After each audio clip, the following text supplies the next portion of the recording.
আসসালামু আলাইকুম, আশা করছি আপনারা সবাই অনেক ভালো আছেন। আজকে আমরা দেখব যে কিভাবে আমরা xampp ইনস্টল করতে পারি আমাদের উইন্ডোজে। তো এটার জন্য আমরা যে কোনো ব্রাউজার থেকে আমরা xampp ডাউনলোড লিখে সার্চ করব। তারপরে আমরা apacheFriends.org এখানে ক্লিক করব। এরপর আমাদের এখানে দেখতে হবে যে পিএইচপি ভার্সন যেটা লেটেস্ট যেটা আছে সেটাই আমরা ডাউনলোড করব। ওকে, তো এখানে আমার এটা যেহেতু 64 বিটের, সেজন্য আমি 64 বিট এখানে দেখাচ্ছে। আপনাদের যে 32 বিট হয়ে থাকে তখন এরাই আপনাকে সাজেস্ট করবে, অথবা আপনি চাইলে যদি লিনাক্স ইউজারকারী হন বা ম্যাকের হন তাহলে আপনারা এখান থেকে ডাউনলোড করে নিতে পারেন। সো আমি এখান থেকে কিন্তু একটা জিনিস আবারও আমি রিমাইন্ড করে দিচ্ছি, সেটা আমাদের পিএইচপি ভার্সন যেটা লেটেস্ট সেটাই xampp-এর লেটেস্ট ভার্সন। তো আপনি পিএইচপি ভার্সন যেটা লেটেস্ট সেটাই ডাউনলোড করে নেবেন। তো এখান থেকে আমরা এখন কি করব, ডাউনলোডে ক্লিক করব, দেন আমরা সেভে ক্লিক করব। তো এটা কিছুক্ষণ সময় নেবে ডাউনলোড হতে, এটা ডিপেন্ড করবে আপনার ইন্টারনেট স্পিডের উপর। তো আমরা কিছুক্ষণ ওয়েট করি, তারপরে আমরা এটাকে ইনস্টল করব।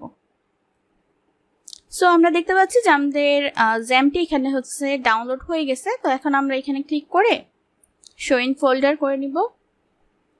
তারপর এখানে আমরা ডাবল ক্লিক করব।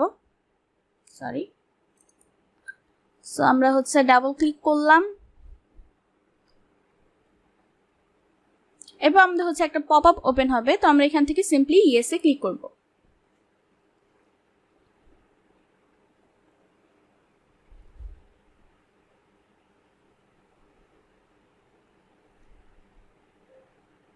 দেন আমরা ওকে, এরপর আমরা নেক্সটে ক্লিক করব, দেন আবারও নেক্সটে।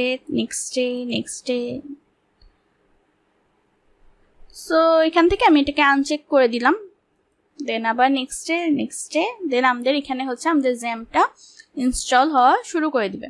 সো এখানে কিছুক্ষণ সময় লাগবে এটা ইনস্টল হতে।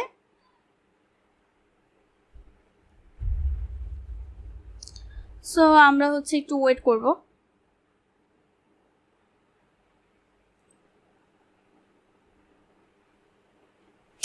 এটা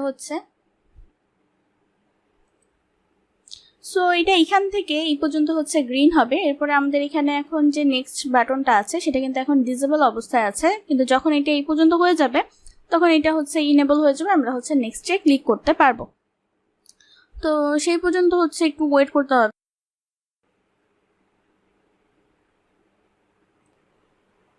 সো আমাদের এখানে প্রায় শেষের দিকে চলে এসেছে।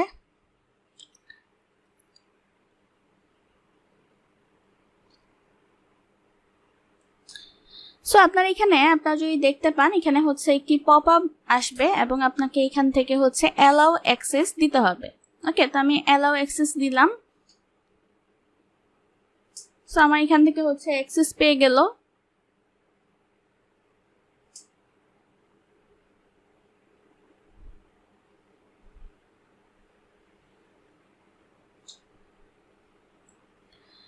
সো আমাদের এখানে 100% হয়ে গেছে। এখন আমরা এখান থেকে এটাকে অবশ্যই চেক রাখবো, তারপর আমরা ফিনিশে ক্লিক করব। তো এখন আমরা দেখতে পারবো যে আমাদের এখানে আমাদের xampp-টি রান হয়ে গেছে। তো এখান থেকে এখন যদি আমরা xampp-টাকে রান করতে চাই, অ্যাপাচি এবং MySQL এই দুটাকে স্টার্ট করে দিতে হবে। সো এখান থেকে যদি আমি স্টার্ট করি তাহলে এখানে আমাদের দেখাবে যে গ্রিন হয়ে গেছে, এবং আপনার এখানে আরেকটা পপ আপ আসতে পারে, সেখান থেকে আপনাকে অ্যালাউ অ্যাক্সেস দিয়ে দিতে হবে। ওকে, সো এটা প্রথমবার রান মানে যখন আপনি রান করবেন তখনই এই অ্যালাউ অ্যাক্সেস গুলা চাবে। তো আপনি তখন এগুলাকে অ্যাক্সেস অ্যালাউ করে দিবেন। তারপর আপনি যদি এখানে স্টপ করতে চান তাহলে স্টপ করে এটাকে ক্লোজ করে দিবেন। তো আমি এটাকে কি করতেছি, আমি এটাকে আমার টাস্ক বারে পিন করে রাখতেছি যেন আমাকে বারবার এটা খুঁজতে না হয়। এছাড়া আমি এটাকে এখন ক্লোজ করে দিচ্ছি, এটাকেও ক্লোজ করে দিচ্ছি। যদি আপনি তারপরেও খুঁজে না পান তাহলে এখানে এসে আপনি কি করবেন, আপনি যে xampp লিখে এখন সার্চ করেন তাহলে আপনি দেখতে পাবেন xampp কন্ট্রোল প্যানেল। এখানে ক্লিক করবেন, এখানে ক্লিক করার পর আপনি আবারও সেই কন্ট্রোল প্যানেলটা পাবেন, এবং আপনি অ্যাপাচি এবং MySQL-টাকে রান করে আপনার পিএইচপি বা ওয়ার্ডপ্রেসের কাজ করতে পারবেন।